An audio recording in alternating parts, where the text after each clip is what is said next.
Aquí inicia Pensamiento Profundo, un lugar para ejercitar la mente, con Ariel Aguilar. Hola amigos de Pensamiento Profundo. La Biblia, ese arcaico y contradictorio libro que es, entre otras cosas, el libro en el que los cristianos y todas sus divisiones basan su sistema de creencias y que es el único medio para tratar de entender y conocer a ese Dios que ellos adoran. Nos dice en numerosas ocasiones que este es un Dios de amor, lleno de misericordia y eternamente bueno. De hecho, si ustedes se han fijado, esta es una frase cliché que siempre anda de boca en boca entre los aleluyos. Frase que podemos ver en cuanta porquería se les ocurra: llaveros, destapadores, placas de auto y todas las que ustedes puedan imaginar. Esta frase no se la sacaron de la manga. No, es una frase que se puede encontrar en 1 de Juan 4:8. Ahí clarito se puede leer: Dios es amor. Y ahora recuerdo que ya les había dicho que esta frase hasta la tiene tatuada en el cuello el 7 veces campeón de la Fórmula 1, Lewis Hamilton. En fin, a pesar de esa aseveración, basta con ponernos a leer un poquito más a fondo de la Biblia y enseguida nos damos cuenta que al parecer para Dios y para los escritores bíblicos este concepto de amor es completamente diferente al que todos conocemos. Se supone que si Dios o cualquier persona es amor, pues este amor se debería haber reflejado en todos sus actos y en su comportamiento. Porque si te defines como amor, pues debes hacer cosas amorosas. Si te defines como bueno, pues debes hacer cosas buenas. Si te describes como misericordioso, pues debes mostrar misericordia. Del mismo modo que si te defines como reggaetonero, algo te está fallando en el cerebro. Pero al parecer esas sencillas reglas no se aplican para Dios, ya que sus actos y actitudes están muy alejados de los conceptos con los que se le acostumbra relacionar. Y ya ni hablemos de todos los millones de muertitos que la misma Biblia le achaca a este amoroso Dios, crímenes que él llevó a cabo personalmente. Hablo más bien de ese odio que Dios le tiene a su supuesta amada creación. Un Dios que odia, pues todo parece indicar que sí. Hasta cierto punto es más o menos comprensible y aceptable que Dios aborrezca a sus enemigos. Es tolerable que Dios odie a todos esos reinos que amenazaban y que competían por el trozo de tierra, que para los israelitas era considerado como su tierra prometida. También podríamos admitir que Dios odia grandes imperios, como el de Mesopotamia o el de Persia. Que odia a los traidores, a los pecadores, a quienes desobedezcan sus órdenes. Por supuesto que odia a Satanás y a todos los seres malignos. Todo esto sería tolerable si este Dios no fuera un Dios de amor. Pero todo este castillo de naipes se derrumba estrepitosamente cuando recordamos que este Dios posee unas características que lo hacen único. Es omnisciente, es omnipotente y también es omnipresente. Además, es inmutable. ¿Cómo un Dios con estas características puede odiar? ¿Cómo un ser con estos superpoderes puede no saber que lo van a traicionar? ¿Cómo es que este Dios no sabe qué va a hacer cada una de sus amadas criaturas a cada segundo? Un Dios omnisciente sabe, desde eternidades antes, lo que sucederá con cada uno de sus muñequitos de barro y hueso. A este Dios no se le puede engañar, ni sorprender, ni desobedecer, pues Él sabe de antemano lo que va a pasar. Este asunto se lo pasan los religiosos por emeritito arco del triunfo. Creo que de ahí viene toda su confusión. Pero, juguemos un momento este jueguito del religioso y veamos hasta dónde nos lleva esto de que Dios odia a sus criaturas. Lo que me cuesta trabajo aceptar, tanto ahora que soy ateo, como cuando era religioso, es que Dios dirija sus más feroces odios hacia seres que son inocentes y sin culpa alguna. Me parece una aberración más, que se suma a esta larga lista de incongruencias que hacen de este Dios un Dios ridículo, ambicioso, asesino, perverso y destructor. De entre todas sus amadas criaturas, a las que este Dios odia, en este vídeo hablaremos de una con la que sí se le pasó la mano. Me estoy refiriendo a ustedes, las mujeres. Vamos a entrarle a esta empanada, pero antes les recuerdo suscribirse al canal y activar las notificaciones. Y por supuesto que los invito para que se integren a nuestro grupo de Facebook. En la descripción de este vídeo, les dejo la liga para que lo puedan hacer. Dicho lo anterior, a lo que vinimos. Una de las más claras muestras de la sabia y divina manera de amar de este Dios son los amorosos e inteligentes consejos que les recomienda cumplir a todos sus seguidores. Los principales son los famosísimos 10 mandamientos.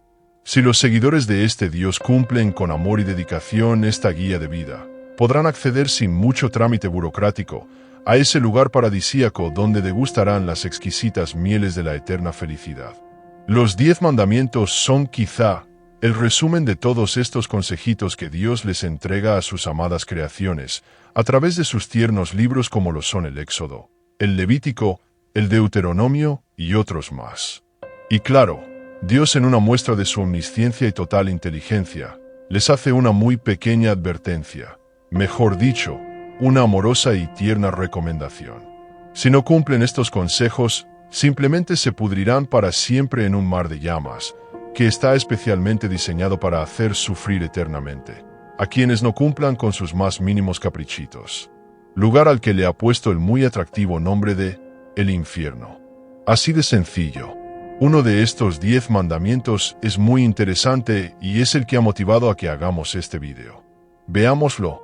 No codiciarás la casa de tu prójimo. No codiciarás la mujer de tu prójimo, ni su siervo, ni su criada, ni su buey, ni su asno, ni cosa alguna de tu prójimo. En este versículo podemos enterarnos de todas esas cosas que Dios quiere que no codiciemos de nuestro prójimo, que vienen siendo su casa, su buey, sus siervos, sus criadas y su mujer. Efectivamente, iluso y atarantado amigo religioso, así como lo oyes, para su amadísimo Dios, las mujeres son unos simples y cotidianos objetos, o ya de plano cosas, que Él pone al mismo nivel de una casa, de un buey o de un asno. Pero si hay alguno por ahí que no le puso mucha atención, aquí les tengo como un servicio más del pensamiento profundo, la repetición instantánea. No codiciarás la casa de tu prójimo, no codiciarás la mujer de tu prójimo, ni su siervo, ni su criada, ni su asno, ni cosa alguna de tu prójimo. Bueno, no hay mucho que decir. Es más que obvio que para Dios la mujer es solo una posesión más del hombre valiosa. Claro, aunque debo decirles a todos ustedes que para este Dios las mujeres valen menos que una casa y son puestas al mismo nivel que las bestias del campo. Y no hay mayor evidencia de esta misoginia de Dios que la falta de equilibrio e increíble injusticia que Él comete. Notaron que Dios solo dice, no codiciarás la mujer de tu prójimo. Evidentemente, este versículo está dirigido solo a los hombres. Busquen la Biblia y podrán comprobar que no hay ningún mandamiento que diga, pues algo más o menos como esto. No codiciarás al hombre de tu vecina. Esto es porque pues para Dios o para el misógino que escribió esta parte del libro, las mujeres son solo unos simples objetos que pertenecen al hombre y que no tienen derecho a nada. No tienen derecho ni siquiera a tener un mandamiento bíblico. Dejando de lado esta machista posición de Dios o del que escribió este bodrio, también hay algo en estos versículos que me llama mucho la atención.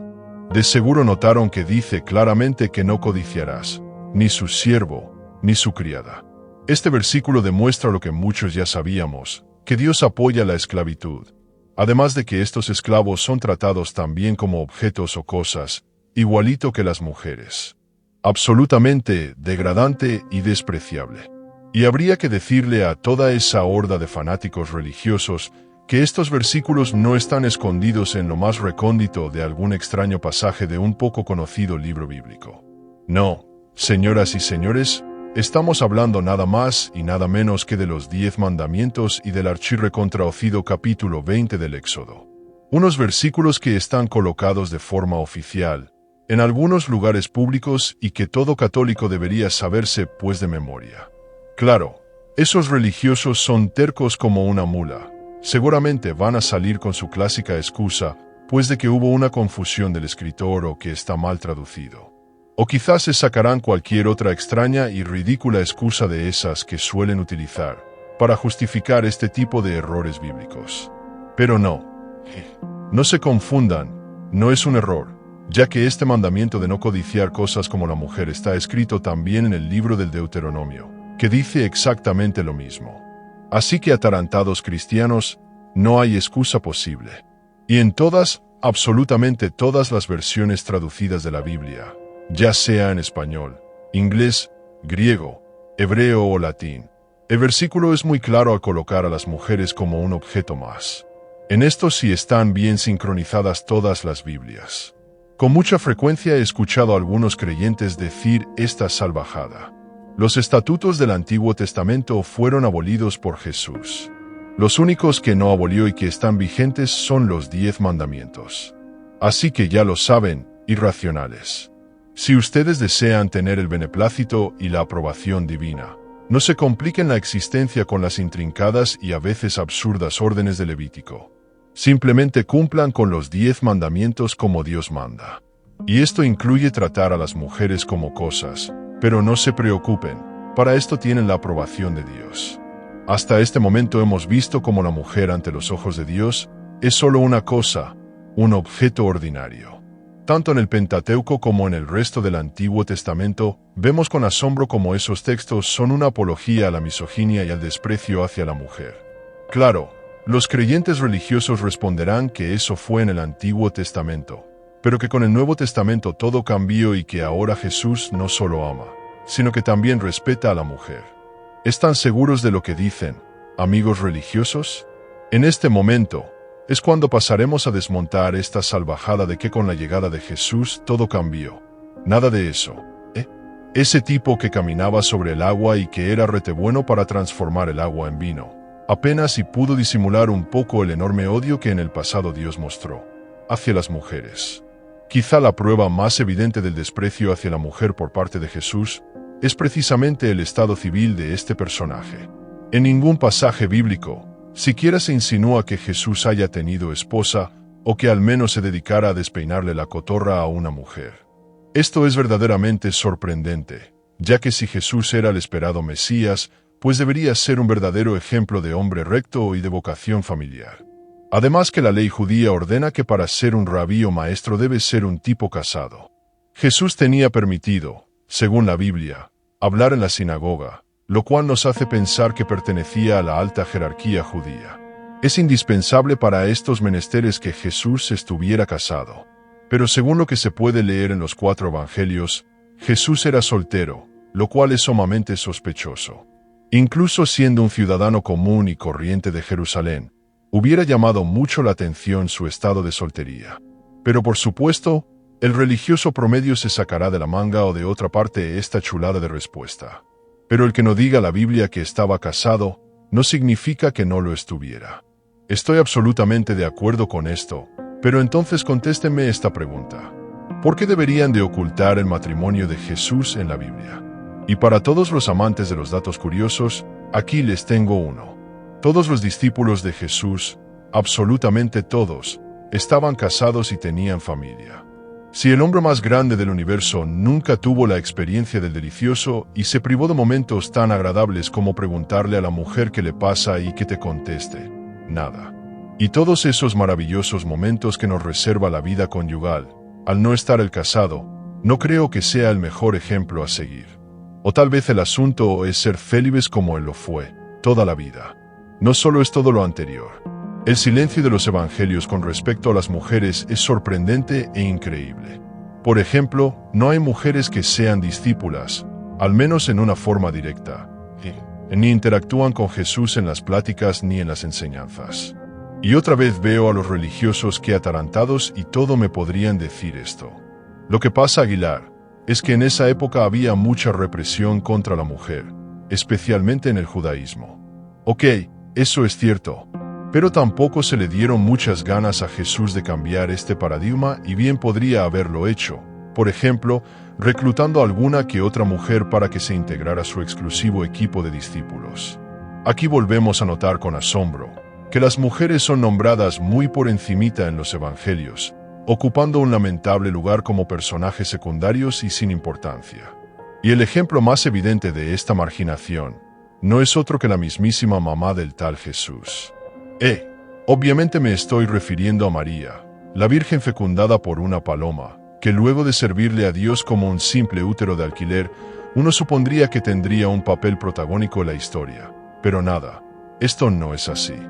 Después del acostón fílico e incestuoso, parece que la consigna era olvidarla. Y de esto hay muchas y evidentes pruebas en los evangelios. Solo aparece unas cuantas veces con un protagonismo mínimo. Religiones como la católica tratan desesperadamente de reivindicar la imagen de la Virgen María para justificar la excesiva adoración que se le rinde hoy en día. Pero lamentablemente en los evangelios canónicos no hay un apoyo evidente a esto. Y la Virgen es una de las tantas mujeres vilipendiadas y humilladas por los judíos. Y para muestra un botón, es el mismo Jesús quien maltrata a su mamá en las bodas de Caná. Veamos esta parte que podría muy bien ser usada para un episodio de La Rosa de Guadalupe. Al tercer día se hicieron unas bodas en Caná de Galilea y estaba allí la madre de Jesús, y fueron también invitados a las bodas Jesús y sus discípulos. Y faltando el vino, la madre de Jesús le dijo, «No tienen vino». Jesús le dijo, «¿Qué tienes conmigo, mujer? Aún no ha venido mi hora. No sé a ustedes, pero a mí no me parece que este sea el trato que un hijo le debe dar a la autora de sus días». Si yo le hubiera contestado así mi mamá, «Híjole», primero vería a la famosa chancla voladora dirigirse a gran velocidad directamente hacia mi cara y segundo, recogería del piso alguna que otra pieza dental de mi propiedad. Pero Dios, es decir, Dios en su disfraz de Hijo de María, debería de tener una atención especial para con su madre, un trato muy superior a la que le daría cualquier mortal a la suya. Pero lamentablemente vemos que esto no es así. En estos versículos antimaternos, vemos cómo Jesús pronuncia la frase, «¿Qué tienes conmigo, mujer?». Esta frase es casi idéntica a la que es pronunciada por los demonios que poseían al pobre hombre de Geraza y que podemos encontrar en el Evangelio de Marcos. Ahí podemos leer esto. «Miren, ¿qué tienes conmigo, Jesús, Hijo del Dios Altísimo? La verdad no entiendo qué relación puede haber entre unos demonios y la madre de Jesús. Esto podría ser solamente una casualidad». Además, Jesús corrobora su desprecio hacia su madre en la siguiente exigencia, hacia quienes desean seguirlo. «Miren, si alguno viene a mí no aborrece a su padre y madre y mujer, hijos y hermanos y hermanas y aún también su propia vida, no puede ser mi discípulo». Esto está más claro que el café que hacía una tía mía. Pero para que los irracionales sean unos fervientes y devotos seguidores de Jesús, deben antes que otra cosa, aborrecer a su padre y a su madre. Y ya veo venir en los comentarios de este vídeo la avalancha de las más disparatadas excusas y estúpidas explicaciones para tratar de justificar esto. Podemos concluir que para Jesús su madre fue una judía más, que según las normas y leyes judías debía ser humillada o como dicen ahora peluciada. Esto confirma que Jesús era un judío en toda la extensión de la palabra. Jesús nació judío, creció judío y murió siendo judío. Otro capítulo clave en la vida de Jesús es la tierna historia cuando Jesús hace que una mujer cananea se humille ante él, para poder curar a su hija que está poseída por el demonio. Si quieren leer esta linda muestra del, digamos, sensible carácter de Jesús, los invito a buscarla. Está en Mateo 15, 21 al 28. Es una historia muy lamentable, que deja muy mal parado al supuesto Hijo de Dios, porque no solo se muestra como una persona racista y xenófoba, sino que además desprecia y niega la ayuda a una mujer que le suplica su intervención para curar a su hija. ¿Cómo puede actuar así el supuesto modelo de amor, bondad y misericordia? Si ya leyeron esta historia, podrán ver cómo compara a la mujer con un perro. Este simple y clarísimo ejemplo nos confirma lo que ya pensábamos, que Jesús es xenofóbico o mejor dicho, los tipos que inventaron a este personaje lo eran. Una excusa muy utilizada por el creyente cristiano promedio, pues para tratar de justificar la misoginia de Jesús es su trato con otras mujeres en los evangelios, en especial con María Magdalena. Al ser esta la primera persona a quien se le aparece cuando despierta, pues después de la megamadriza que le ponen los soldados romanos. Lamentablemente para esta horda irracional de creyentes, esta primera aparición a la Magdalena ocurre en el célebre fragmento que fue añadido en Marcos 19 al 20 y el caso único del capítulo 20 de Juan. Como es sabido, en estos dos casos, Jesús se aparece en primer lugar a ella y no a Pedro, o a los discípulos en Emaús, como sostienen otras tradiciones primitivas. En los otros 4 evangelios, Jesús se le aparece a varias mujeres por igual, incluida, por supuesto, María Magdalena. Es muy interesante la forma de pensar del personaje de Jesús, con respecto a las relaciones de pareja y del divorcio. Una verdadera joya. Entonces vinieron a los fariseos, tentándole y diciéndole: ¿es lícito al hombre repudiar a su mujer por cualquier causa? Él respondiendo les dijo: ¿no habéis leído que el que los hizo al principio, varón y hembra los hizo? Por esto el hombre dejará a su padre y madre y se unirá a su mujer, y los dos serán una sola carne. Así que no son ya más dos, sino una sola carne. Por lo tanto, lo que Dios juntó no lo separe el hombre.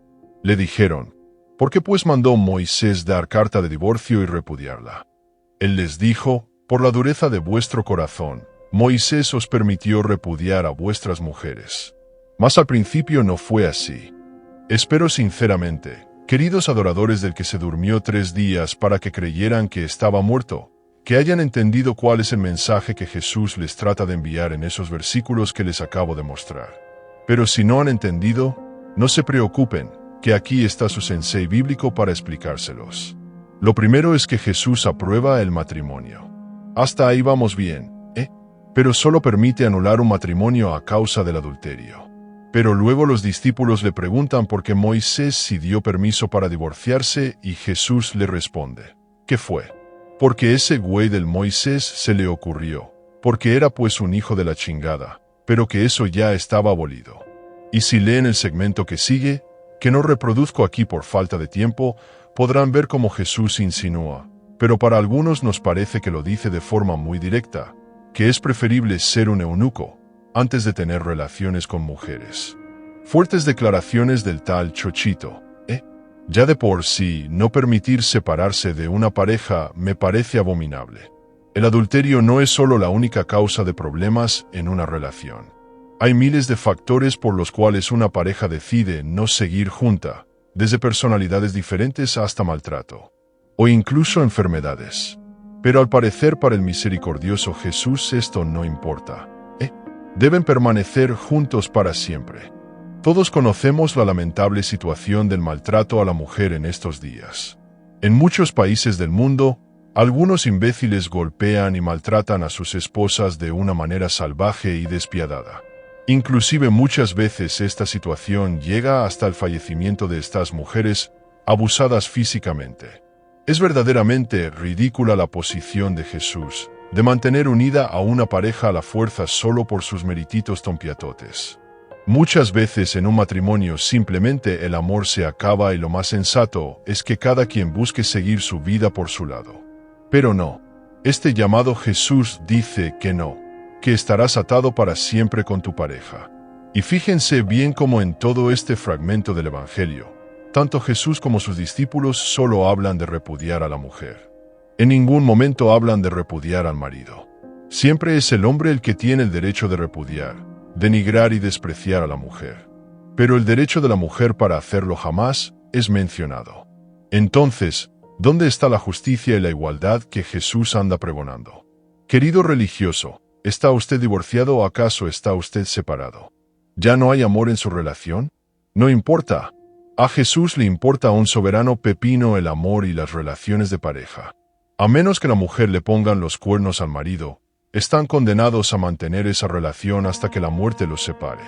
En todo caso, y siguiendo las sabias recomendaciones del infalible Chuchín, les pregunta a ustedes, ¿quieren evitarse problemas?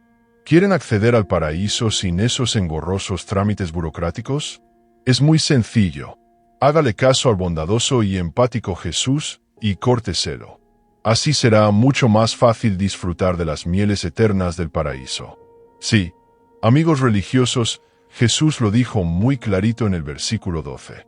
Hay eunucos que asimismo se hicieron eunucos por causa del reino de los cielos. Así que ya lo saben, vayan a la cocina y agarren un buen cuchillo de carnicero de esos bien filosos y sas un pedazo de menos. Pero en el paraíso, en los evangelios hay 9 pasajes que conciernen específicamente a las mujeres, de los cuales 4 son parábolas. Ciertamente no son muchos si consideramos que las parábolas de Jesús suman unas 38. Las parábolas que involucran a las mujeres son estas: la viuda y el juez inicuo, la dracma perdida, la mujer y la levadura, las vírgenes prudentes y las necias. Si hasta el momento dudan que realmente Dios sea un perverso misógino, Solo habría que meterse a leer una carta de Pablo a los Corintios para comprobarlo. Miren, pero toda mujer que ora o profetiza con la cabeza descubierta, afrenta su cabeza. Porque lo mismo es que si se hubiese rapado. Porque si la mujer no se cubre, que se corte también el cabello. Y si le es vergonzoso a la mujer cortarse el cabello o raparse, que se cubra. Porque el varón no debe cubrirse la cabeza, pues él es imagen y gloria de Dios, pero la mujer es gloria del varón. Pues ya ven, amigas religiosas abnegadas cristianas, devotas católicas, el hombre sí puede orar con la cabeza descubierta, pero la mujer no puede. Claro, la única manera es que se rape. Solo así se puede estar a la altura del hombre. ¿No les parece todo esto del cabello una verdadera estupidez? Pero les recuerdo, queridas irracionales, que estos mandatos no son como podrían pensar del descalificado Antiguo Testamento. No, esto está escrito en el Nuevo Testamento y es nada más y nada menos que el superiluminado de Pablo quien lo ordena. Amiga religiosa, esta pregunta va para ti. ¿Vas a la iglesia a orar con la cabeza descubierta? Si has contestado afirmativamente, pues lamento infórmate que has cometido un gravísimo pecado. Eso no debe hacerse. Esto es un exclusivo privilegio de los hombres. Así que la próxima vez que vayas a ese centro de humillación que llamas iglesia, cúbrete o mejor de una vez rápate, que yo tengo la culpa. La culpa la tienen Pablo y el Nuevo Testamento. Ellos son los que te ordenan esta estupidez. Y si no fuera ya demasiado con el cabello, todavía tienen que obedecer sin excusas lo que Pablo les ordena. Que hagan en las iglesias. Veamos lo que dice Pablito al misógino. Vuestras mujeres callen en las congregaciones, porque no les es permitido hablar, sino que estén sujetas, como también la ley lo dice.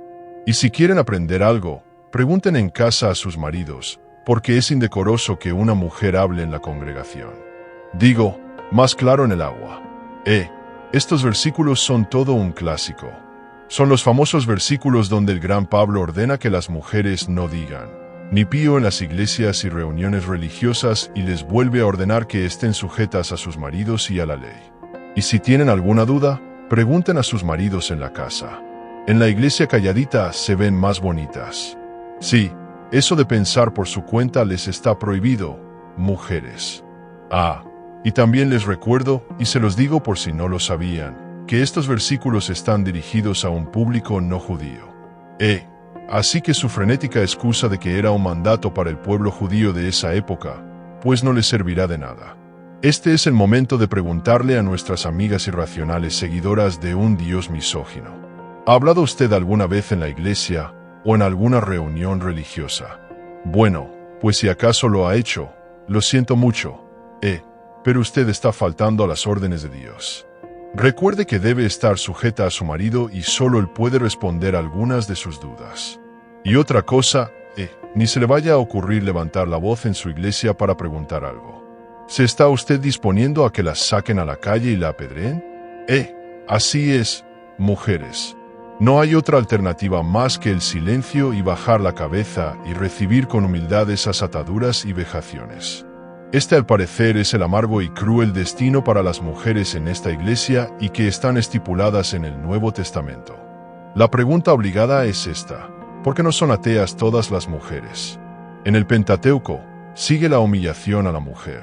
Si les gusta revisar, verán que la mujer no es más que un trozo del cuerpo del hombre, un pedazo de él, creando un simbolismo implícito que ata a la mujer al hombre como dependiente de él, un despreciable objeto de su propiedad. Hasta en el versículo 23 vemos cómo a la mujer le llaman varona. Al parecer, el nombre de mujer no es suficiente y necesita otro nombre que la relacione definitivamente al hombre subordinándola a él. Porque Dios no dice que al hombre hay que llamarlo hembro. Afortunadamente, este mandato de Dios de llamar a la mujer varona, pues no se hizo muy popular, aunque no me extrañaría nada que lo usaran algunas sectas de esas muy ortodoxas. Este vídeo se ha alargado un poco más de la cuenta, pero todavía hay mucho que hablar de esta misoginia bíblica y que nos presenta un Dios que odia a las mujeres. Así que no dejen de ver el próximo vídeo, donde seguiremos analizando y mostrando a este Dios misógino. Todavía no logro entender cómo hay millones de mujeres que no solo siguen a este Dios, sino que algunas consagran su vida a servirle a este misógino Dios que nos presenta la Biblia. No lo comprendo, de verdad. Solo puedo pensar que es por la ignorancia sobre todo esto, al hecho evidente que todos los religiosos, incluidas por supuesto las mujeres, no leen la Biblia y no recapacitan o razonan sobre todo lo que hay en ella, que denigra completamente a la mujer. Muchos podrían justificar estos textos, diciendo que esa era la costumbre de esa época, pero Dios no hizo nada por cambiarlo. Y si todavía hasta hace poco, la mujer debía presentarse a la iglesia con su cabeza cubierta, es solo una muestra de que sigue siendo una institución misógina, donde la mujer juega un papel meramente decorativo y secundario. No ha habido nunca un papa mujer y ninguna mujer ha ocupado un alto rango en la jerarquía de esa iglesia. Y esta misoginia permea toda la estructura de esta iglesia, que pregona la justicia y equidad de todos los seres humanos. Vaya porquería de iglesia que tienen, ¿eh?